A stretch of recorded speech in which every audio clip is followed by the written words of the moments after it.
Hola, de nuevo. Estamos en métodos y técnicas de investigación social y vamos a ver el tema 7, que dedicamos al universo y la muestra.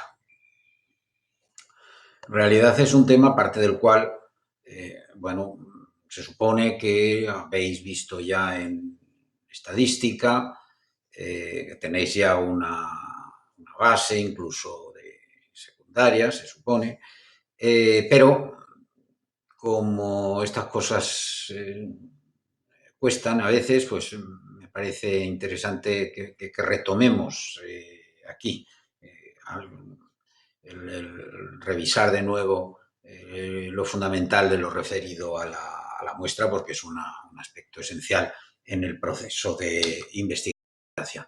Bien, ¿qué vamos a ver aquí? Pues bueno, después de una introducción que estamos haciendo, pues vamos a hablar del universo y de la muestra, de las condiciones que tiene que tener una muestra, una buena muestra para que tenga utilidad real, de los tipos de muestreo y hablaremos, bueno, de esos aspectos más propios que se supone que ya tenéis un poco vistos en estadística, del error muestral y del tamaño y del cálculo de tamaño de la muestra, y lo practicaremos después pues con la aplicación, con esa macros, con esa colección de macros de hojas de cálculo que tenéis disponible en el campus virtual.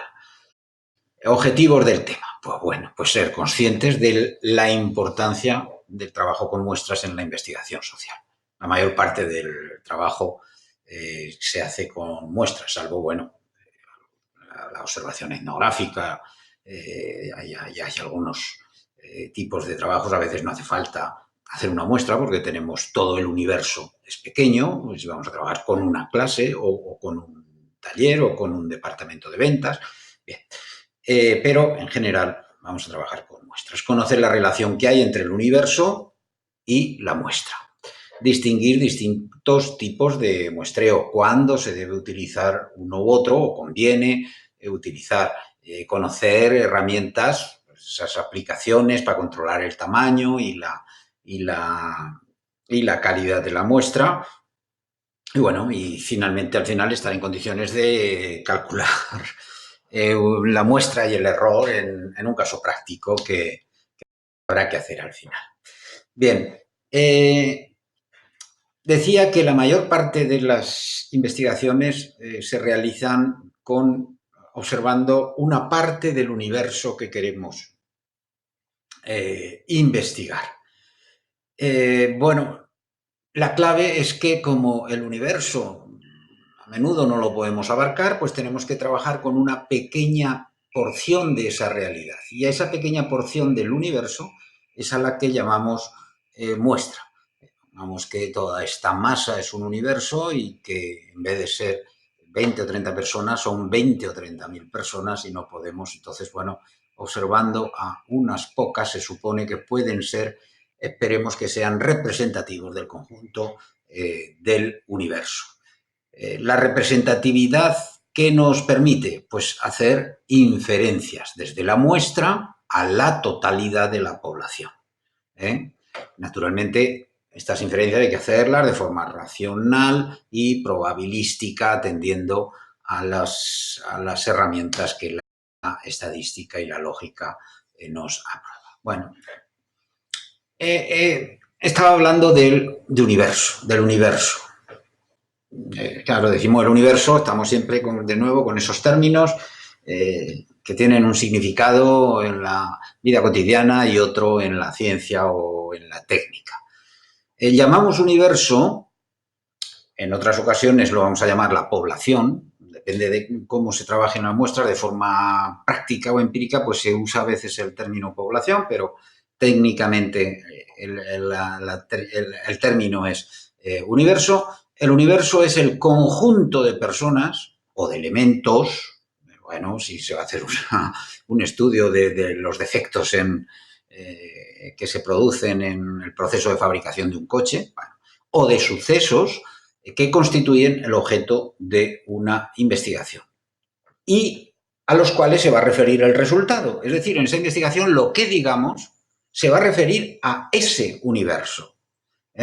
sea la población española, las mujeres extremeñas, los usuarios de smartphone, los trabajadores de una empresa, los accidentes laborales, sucesos, los despachos de un ministerio, elementos, y vamos a analizar la calidad de vida, de la calidad del puesto de trabajo.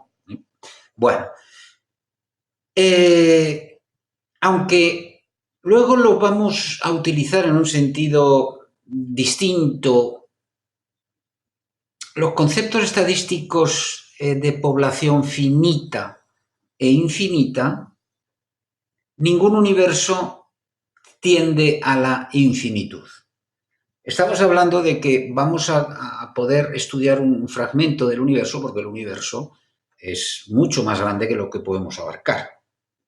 Pero ningún universo tiende al infinito. Si tendiera al infinito sería imposible establecer una muestra de ese infinito.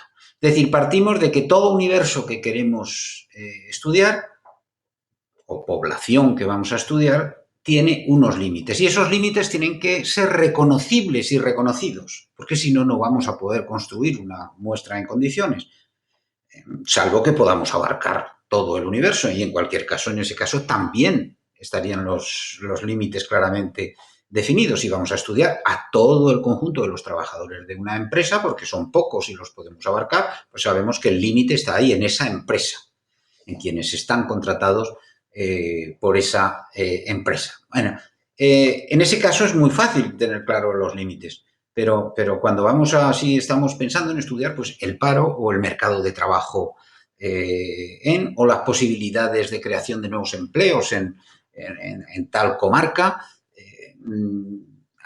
afinar el tamaño del universo cuando vamos a estudiar a toda la población de esa comarca, a la mayor de 16 años, a la que está trabajando, a la que está en paro. Vamos a estudiar diferenciadamente a hombres y mujeres. Vamos a incorporar o no a los que ya han emigrado.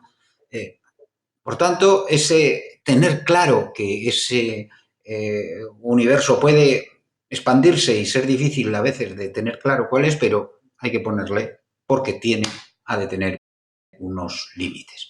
Bien, y la muestra es una parte de ese todo que es el universo. ¿Cómo la definimos? Conjunto reducido de unidades o porción del total que expresa las características o representa la conducta del universo en su conjunto. Es decir, la muestra es representativa del todo o es una visión en pequeñito del todo. La muestra, ¿por qué representa el universo? Decimos que es representativa porque reproduce lo más exactamente posible las características de la totalidad de la población que compone el universo. ¿Qué significa esto? Pues que al investigador no le interesan las características de los elementos que componen la muestra, sino que a través de las mismas pretende inferir las características del conjunto.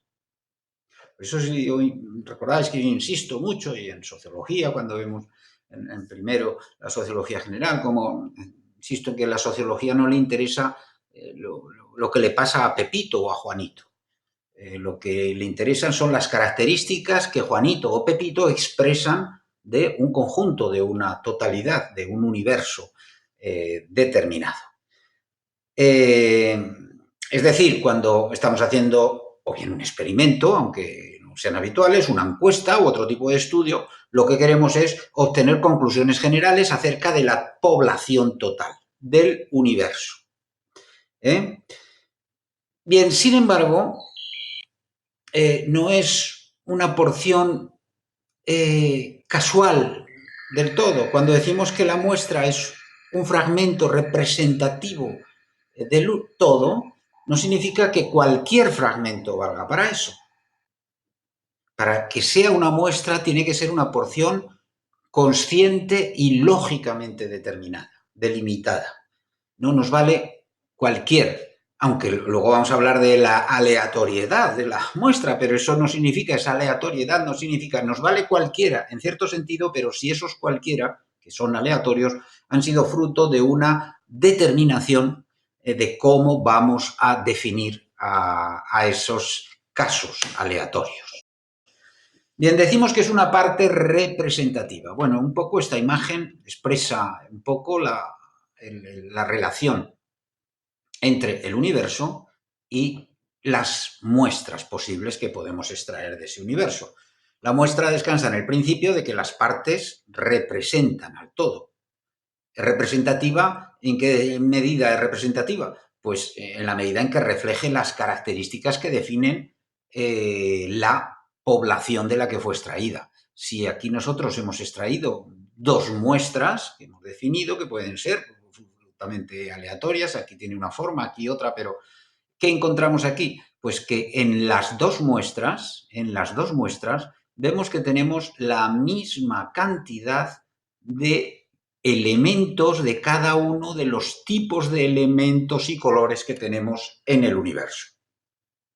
Es decir, todas las cruces, medias lunas, triángulos, etcétera, que hay aquí, los encontramos en cada una de esas muestras. Y por eso decimos que son representativas del universo. Decimos que lo son cuando son, primero, fiables.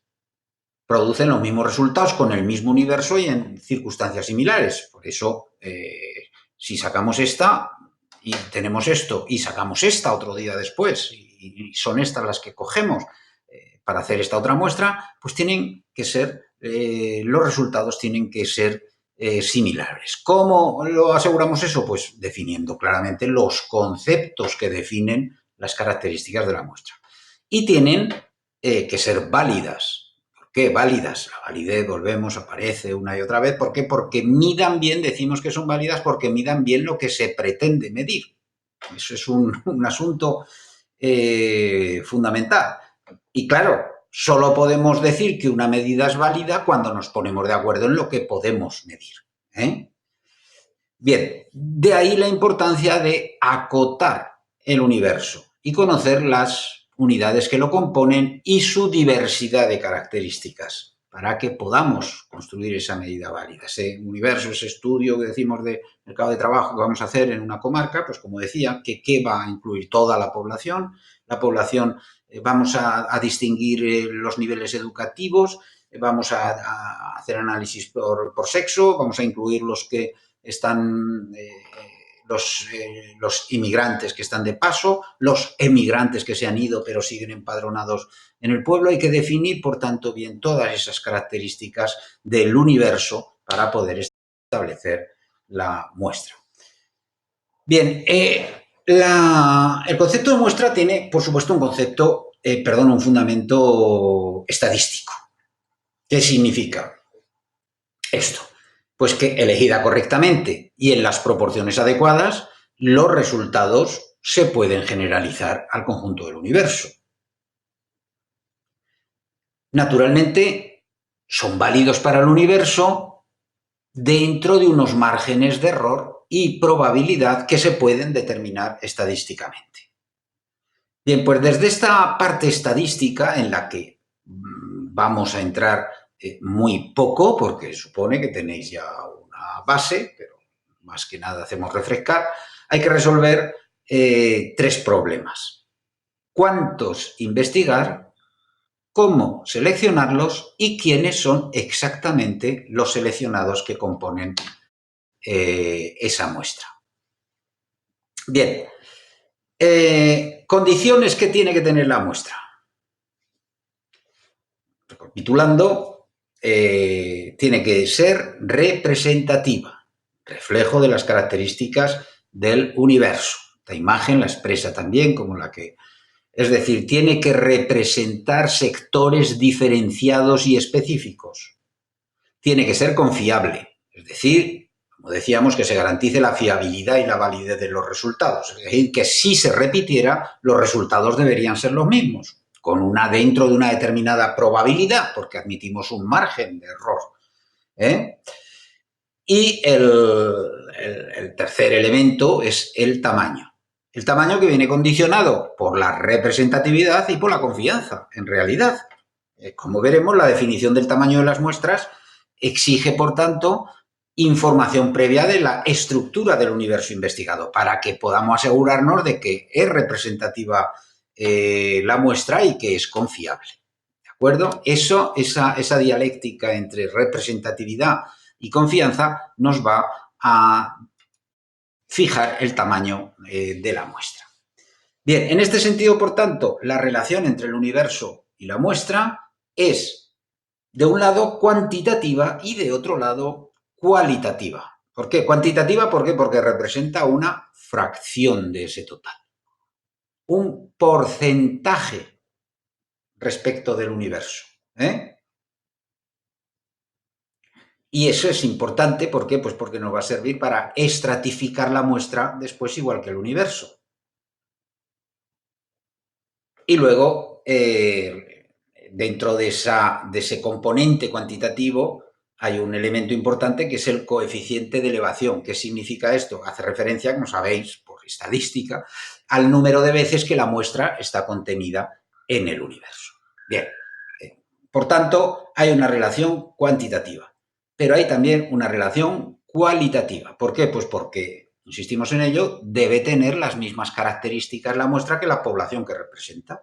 Esto es fundamental en universos precisamente estratificados. Si nosotros vamos a hacer un análisis, decía, de trabajadores de una empresa que simplemente vamos a ver si se encuentran a gusto o no a gusto, y poco más, y esa es pues a lo mejor no hay ni que estratificar mucho, o sea que, bueno, pues que sea una muestra estadísticamente, cuantitativamente representativa, puede ser suficiente. O si vamos a hacer una medición, pues decía eso, de botes que salen defectuados en una fábrica de conserva.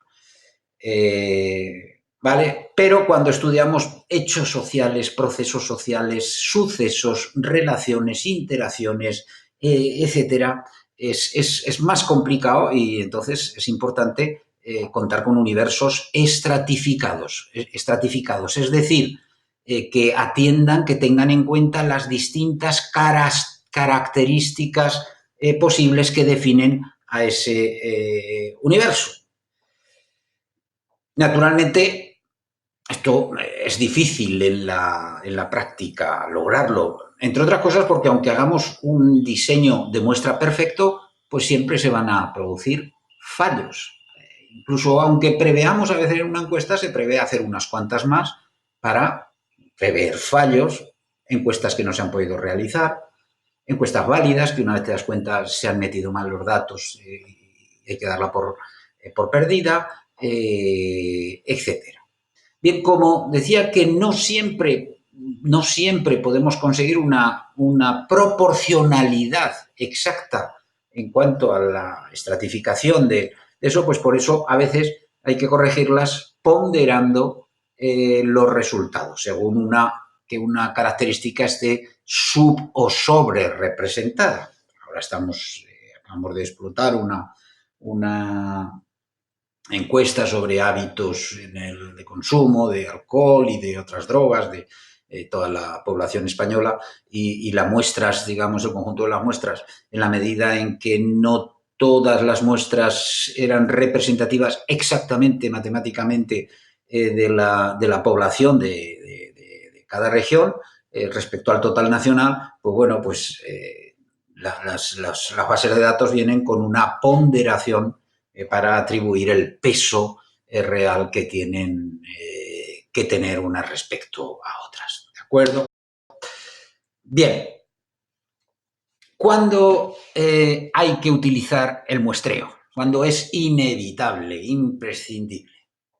Bueno, pues cuando se den estas situaciones, que pueden ser más de una, es probable, o primero cuando la población es muy grande, eso es evidente, cuando es el conjunto de una región o un país o una ciudad, pero una ciudad lo suficientemente grande donde no podemos encuestar a todos. Cuando la población está muy fragmentada y distante.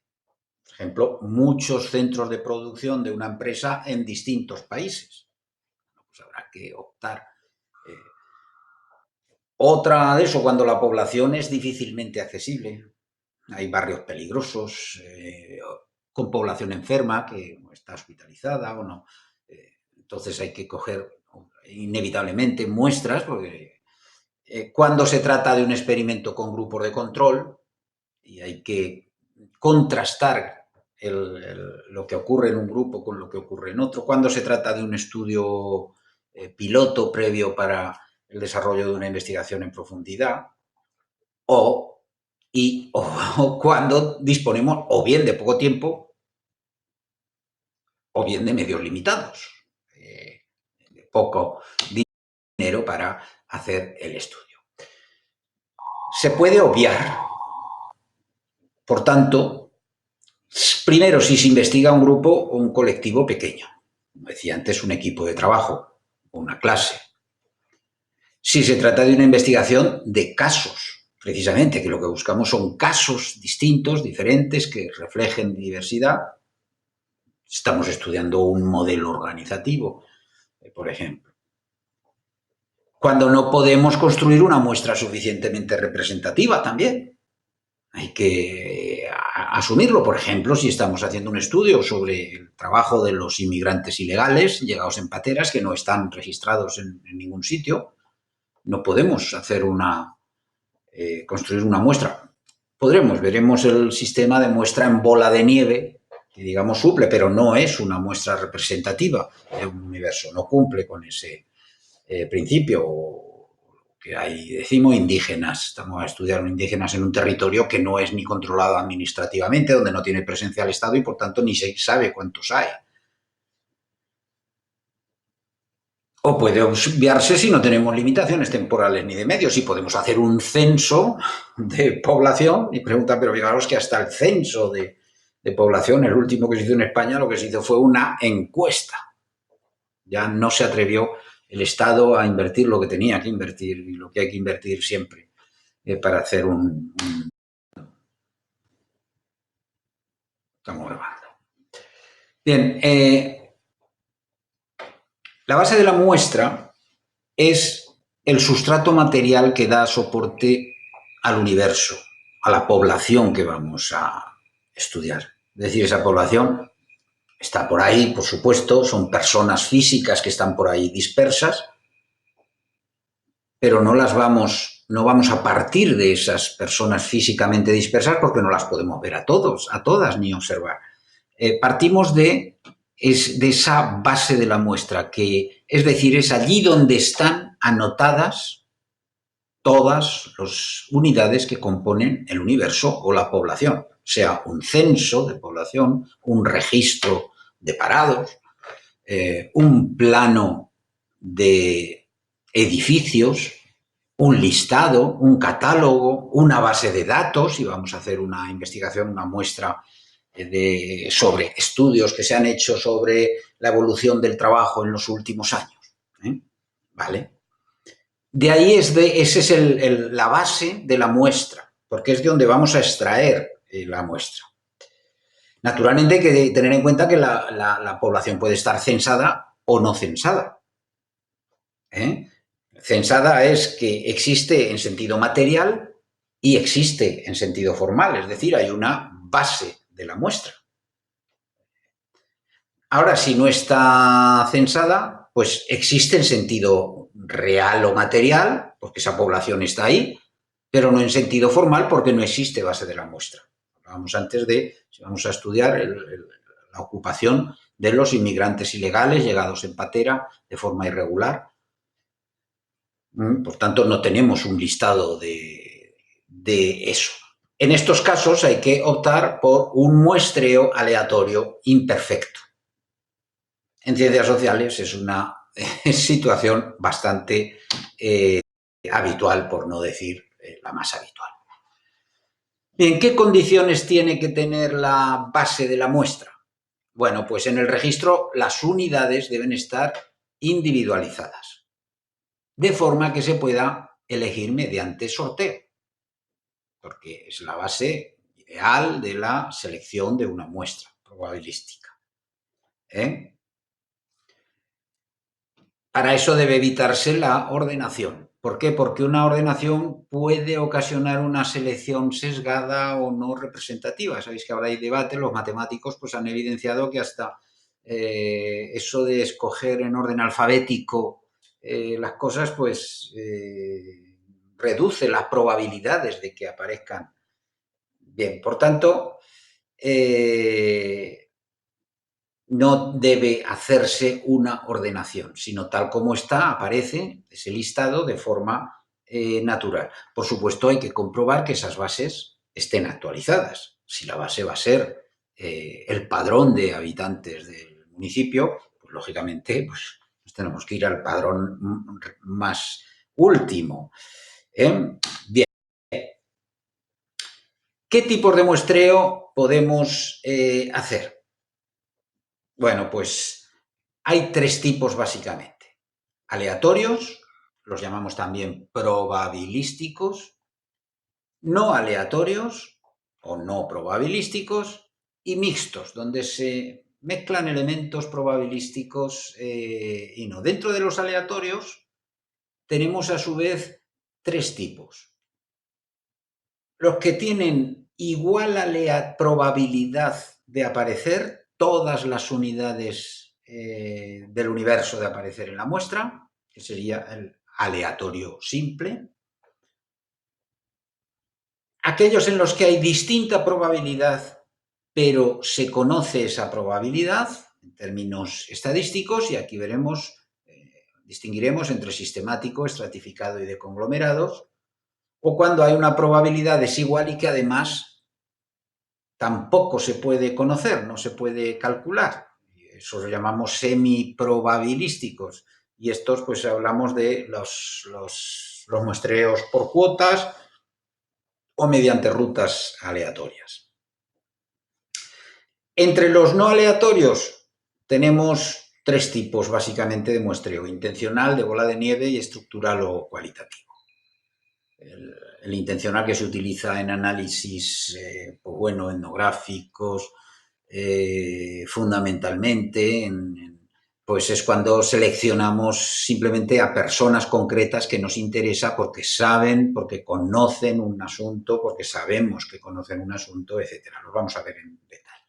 La bola de nieve, he hecho referencia antes ya y lo veremos. Y los mixtos, que son pues elementos en que se mezclan de alguna manera componentes probabilísticos y no probabilísticos, ¿de acuerdo? Bueno, pues vamos a hacer un recorrido un poco por todos estos tipos de muestreos. Bien, en cuanto a los probabilísticos, los llamamos probabilísticos porque se conoce la probabilidad que tiene cada elemento de integrar la muestra. El muestreo aleatorio simple es el muestreo ideal, lógicamente. Es el muestreo en el cual todos los elementos tienen la misma probabilidad de ser seleccionados. Y en ese sentido, estadísticamente, se dice que la probabilidad conocida previamente es distinta de 0 y de 1.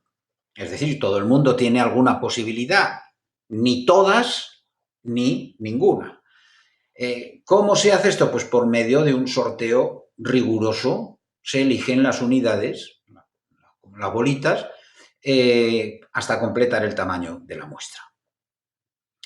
Como esto es a veces pesadito, pues a veces se usan pues tablas de números aleatorios que te genera, pues ahora antes había unas tablas publicadas, ahora la hoja de cálculo la genera automáticamente una lista de números aleatorios y a partir de ahí pues los vas contando.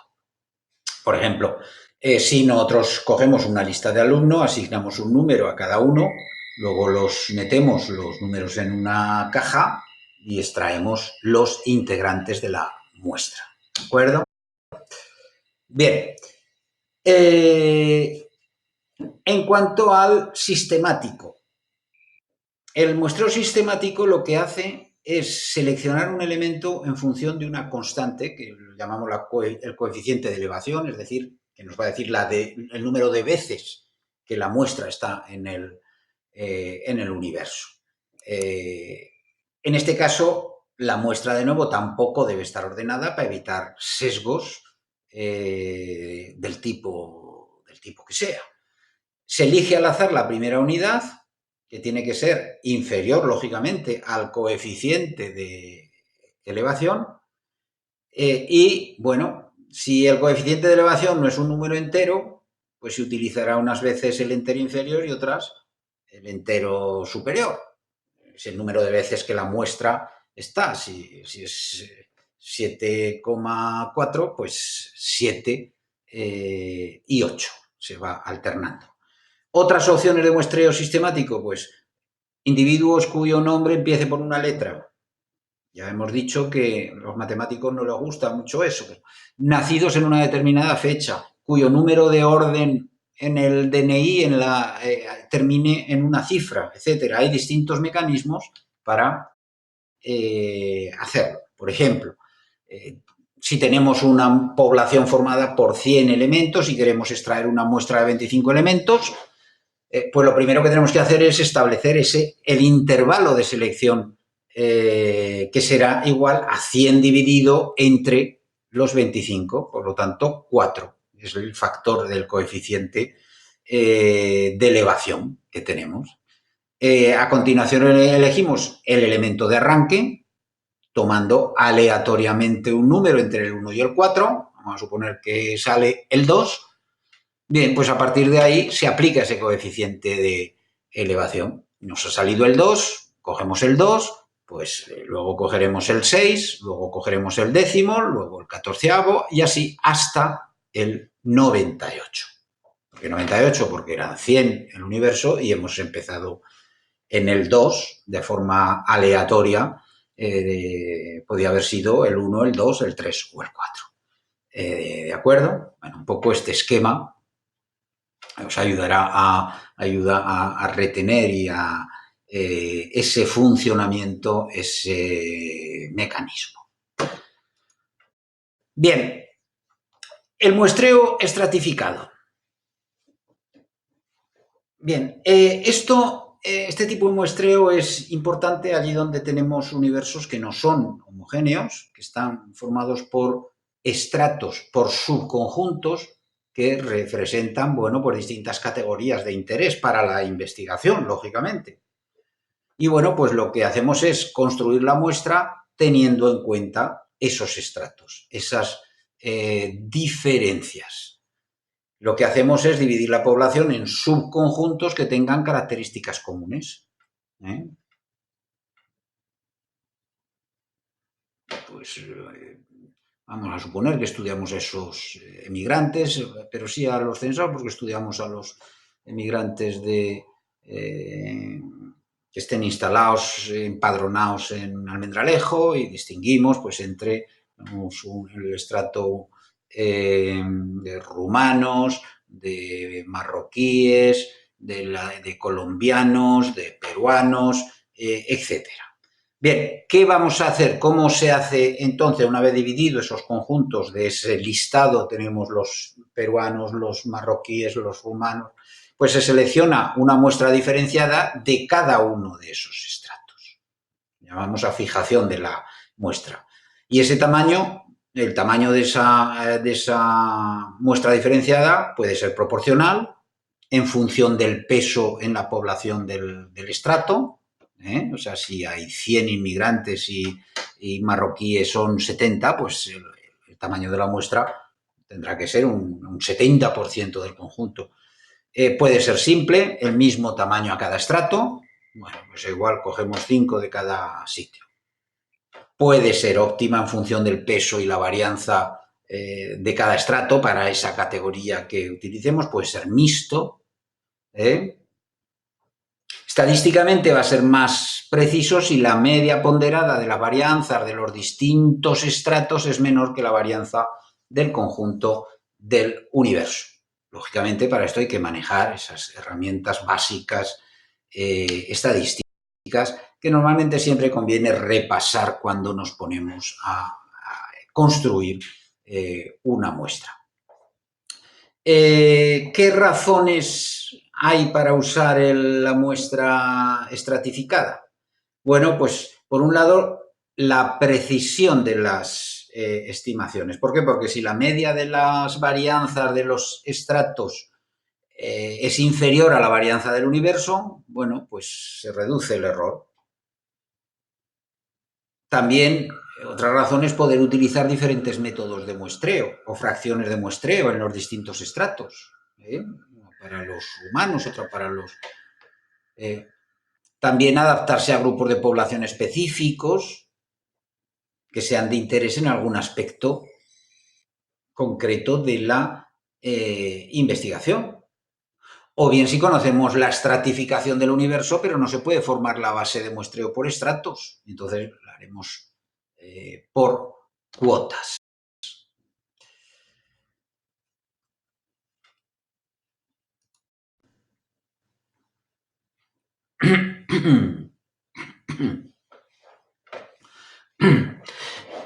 Bueno, tenemos aquí ejemplos de muestreos de este tipo. Por ejemplo, en una investigación en la universidad podemos dividir la población por grandes áreas de conocimiento. Ciencias sociales, humanidades, o bien por carreras económicas, medicina, relaciones laborales, magisterio, que conformarán esos estratos. Posteriormente, ¿qué vamos a hacer? Pues una selección aleatoria, que a su vez puede ser también simple o sistemática en cada una de ellas.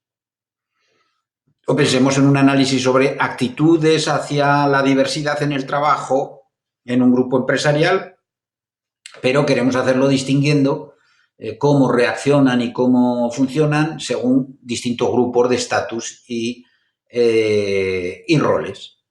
Bueno, y encontramos que esta es la proporción que tendríamos de cada uno de esos posiciones de estatus en la empresa, con lo cual los estratos pues tendrían que ser de esos tamaños.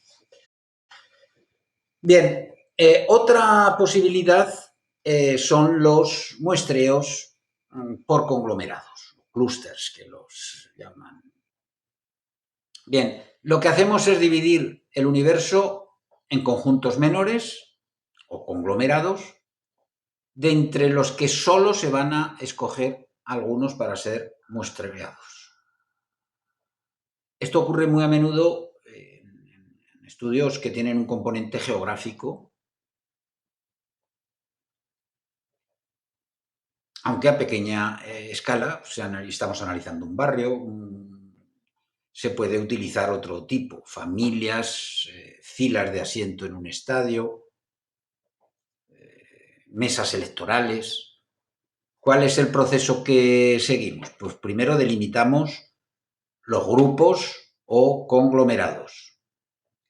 En segundo lugar, seleccionamos aleatoriamente los conglomerados a estudiar. Y dentro de esos conglomerados seleccionamos después los sujetos individuales de cada una de las características. Lo podemos hacer en una sola etapa, que incluye a todos los sujetos de los conglomerados seleccionados, o en dos etapas,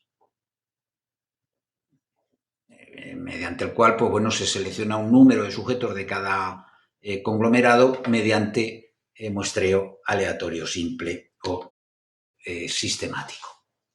¿Qué diferencias hay? Que parece parecido. ¿Qué diferencias hay con el muestreo estratificado? Bueno, pues mientras en el estratificado se toman datos de todos los estratos de la población, en el de conglomerados solo se selecciona aleatoriamente un cierto número de conglomerados. Bueno, esto hace que, lógicamente, parte de los conglomerados queden sin representación, mientras que en el estratificado todos los estratos quedan representados porque hemos cogido de cada una de las características. Claro, el de conglomerados es mucho más rápido, más barato, más fácil. ¿Por qué? Pues, por ejemplo, porque en lugar de obtener una muestra de todo un país o de toda una región, que es casi imposible en un aleatorio simple, pues se concentra el esfuerzo en algunos conglomerados. Es más fácil definir conglomerados que definir estratos, porque los estratos exigen conocer la estructura de la población. por sexos, por edad, etcétera, etcétera. Y con esto, ¿qué podemos? Pues aumentar el tamaño final de la muestra, porque como es más fácil, es más barato, las unidades, por tanto, son más accesibles, podemos aumentar el tamaño de la muestra. Naturalmente es menos representativa, porque, bueno, la tendencia de las unidades de un conglomerado, si hemos elegido solo determinadas mesas electorales o determinados municipios, pues la tendencia de las unidades de un conglomerado a tener características similares, pues va a provocar que haya tipologías sobre representadas o infrarrepresentadas, lo cual va a sesgar el resultado. Por tanto, el error estándar es mayor y además es que es más difícil, más complejo de hacer el cálculo del error. En este sentido, por eso, lo importante en esta técnica que se utiliza es dar a todos los conglomerados iguales posibilidades de ser seleccionados y que los conglomerados sean lo más heterogéneos posible, en la medida en que son representaciones del universo. Pero si son poco heterogéneos, pues el error es mayor. Por ejemplo, el ejemplo que tenemos aquí, deseamos conocer el sistema de transporte y el tiempo que los estudiantes de la facultad, de la nuestra, pues dedican a sus desplazamientos a la universidad. Consideramos dividir el universo de los alumnos de la facultad, que sería la población, en conglomerados. Por ejemplo, los grupos, o sea, las clases, o grupos o la clase, como lo queramos llamar. En segundo lugar, seleccionamos una serie de grupos, eso sí, a través de un muestreo aleatorio simple o sistemático. Tenemos, pues no sé, hay 18, 20, 25 clases que están ocupadas permanentemente en la facultad. Bueno, pues hacemos una serie de grupos mediante un muestreo aleatorio simple o sistemático de esos conglomerados, una muestra de esos conglomerados. Y luego de esos grupos seleccionados, seleccionamos a los estudiantes de forma así aleatoria simple a quienes se preguntará. Es decir, podemos a su vez preguntar a todos los alumnos de ese grupo o podemos seleccionar una muestra de alumnos de cada grupo, de cada conglomerado, haciendo ese muestreo aleatorio simple o sistemático o incluso estratificado. Podemos incorporar ahí el estratificado y hacer la selección por sexo. ¿De acuerdo? Es un sistema realmente más sencillo, más barato, pudiéramos decir. Bien, entre los muestreos semiprobabilísticos tenemos el muestreo por cuotas, que es un muestreo aleatorio con probabilidad conocida. El muestreo con cuotas, exactamente igual que el de estratificación, se basa en el principio de que conocemos previamente las características de la población para poder establecer cuotas según la categoría, cada categoría.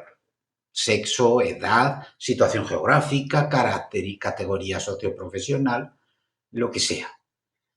Una vez determinada la dimensión del sondeo que se tiene que efectuar, el tamaño de la muestra, pues basta con calcular el número de individuos que tienen que cumplir con cada criterio elegido en función de la cuota de la categoría de la población.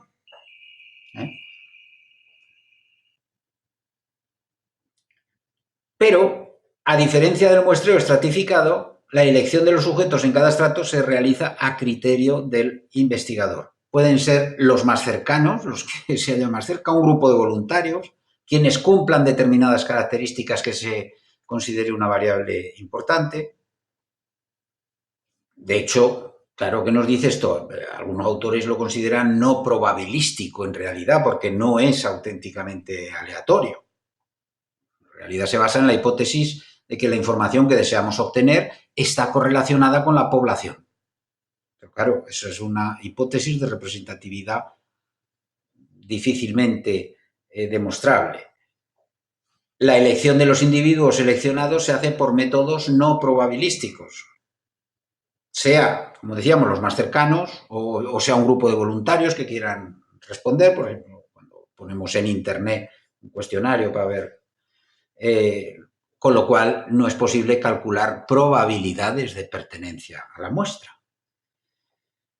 Bueno, en cualquier caso, ese uso de cuotas, bueno, pues pone un cierto control a los sesgos y garantiza que, al menos en una serie de variables clave, se va a reproducir la composición de la población en la muestra. Es decir, las cuotas mejoran la representatividad, aunque no sepamos cuánto. ¿De acuerdo?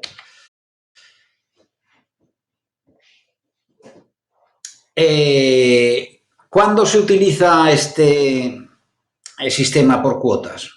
Bueno, pues es muy habitual, por ejemplo, en los estudios telefónicos, en las encuestas CATI, que se hacen telefónicamente, cuando falta un marco muestral preciso, como pudiera ser un censo de población. ¿Por qué? Pues porque con las cuotas se asegura un nivel de representatividad aceptable.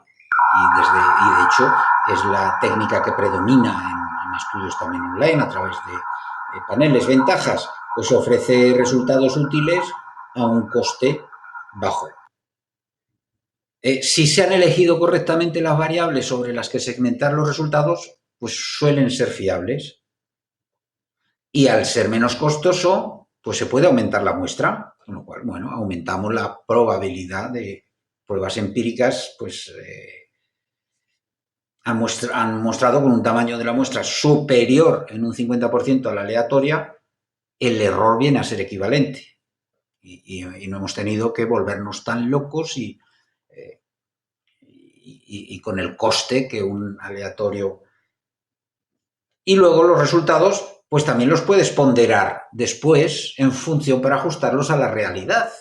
Si te han salido más de unas características o de otras. Naturalmente, inconveniente, pues no podemos acotar el error que estamos cometiendo, ¿de acuerdo? Y luego el riesgo de que hayamos obviado una cuota relevante en el estudio, no la hemos tenido en cuenta a la hora de establecer la cuota, pero estaba ahí y, sin embargo, con una muestra aleatoria realmente esa característica habría emergido. Por ejemplo, si en un estudio electoral no fijamos una cuota por regiones y resulta que la tendencia a voto es muy diferente en unas regiones respecto a otras, pues los resultados globales pues pueden estar fuertemente distorsionados. Otra variedad de estos muestreos semiprobabilísticos que es bastante utilizado también, pues las rutas aleatorias, que te quita de encima incluso los inconvenientes del muestreo por cuotas, es muy utilizada por eso. ¿Cómo se hace? Bueno, pues se fija a cada entrevistador un itinerario a seguir para realizar las entrevistas y los puntos donde deben realizarse o los criterios para seleccionar esos puntos. A un criterio fijo, toma la primera calle a la izquierda y tras el siguiente giro a la izquierda se toma la primera casa y dentro de la primera casa el tercer piso o el segundo piso y se repite el ciclo.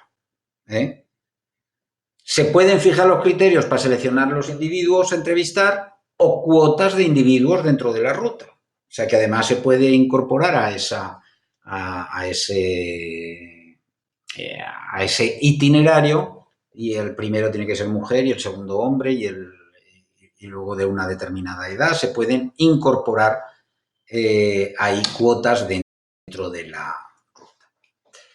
Naturalmente, a menudo es difícil conseguir construir una muestra aleatoria auténtica por limitaciones presupuestarias, por falta de tiempo, por dificultades para tener una base muestral de calidad y La alternativa, entonces, es un muestreo no probabilístico. Muchos autores incluyen entre ellos, como decía, los que acabamos de ver, los semiprobabilísticos. Es decir, la muestra no probabilística no es fruto de un proceso de selección aleatoria, ¿de acuerdo? Los vamos a ir a cazar, podríamos decir. Los individuos aquí normalmente se seleccionan en función de su accesibilidad o a criterio personal o intencional del investigador. ¿Cuál es el problema de los no probabilísticos? Pues que es muy probable que queden fuera grupos con características importantes. Porque si cogemos a los más cercanos, a los más accesibles o a los que creemos que son más significativos, pero no hemos hecho un análisis por estratos o por... ¿Esto qué significa? Pues eso, que la muestra puede representar a toda la población con precisión o no. Y no lo podemos, además. Por tanto, los resultados de la investigación no pueden ser utilizados para hacer generalizaciones sobre toda la población. Solo van a hablar de lo que significa para esa muestra, para ese fragmento de la población que hemos estudiado. ¿Cuál es uno de los más utilizados? He citado antes, el de bola de nieve. Cuando no hay una base muestral accesible o en poblaciones, como decía, difícilmente estudiables, pues decía, bueno, pues esos inmigrantes ilegales o emigrados que han retornado, los sin techo, los adictos a alguna sustancia, a alguna actividad. Bueno, pues ¿cómo se va construyendo esa muestra? Bueno, pues se van eligiendo a partir de referencias que van aportando los propios sujetos entrevistados. Es decir, una vez conseguimos a alguien, pues ese alguien a quien entrevistamos nos remite a otros individuos. Y en ese sentido hablamos de bola de nieve, ¿no? Es una oleada, la ola cero es pues una inicial de una serie de personas que sabemos o a través de un informador de calidad que pertenecen a ese colectivo que estamos investigando. De ahí vendrá una primera ola, que es que estos entrevistados nos den a su vez nombres de otras personas dispuestas o que podrían colaborar. Y así hasta que ya no nos aparezcan, digamos, personas nuevas. Ya no salen más, pues bueno, esas son las que tenemos. ¿Cuáles tenemos? Pues estas que hemos conseguido en esas de eso respecto a todo este universo. Ventajas, pues acceso a grupos complicados, difíciles, bien sea geográficamente, bien sea socialmente, por problemas a un coste relativamente bajo. Por ejemplo, cuando se hacen esas telefónicas, nosotros hicimos hace unos años una encuesta de ese tipo a emigrantes retornados. Pues cómo se iba construyendo, pues unos te hablaban de otro que conocían, otros de otro, y inconvenientes, pues difícil identificar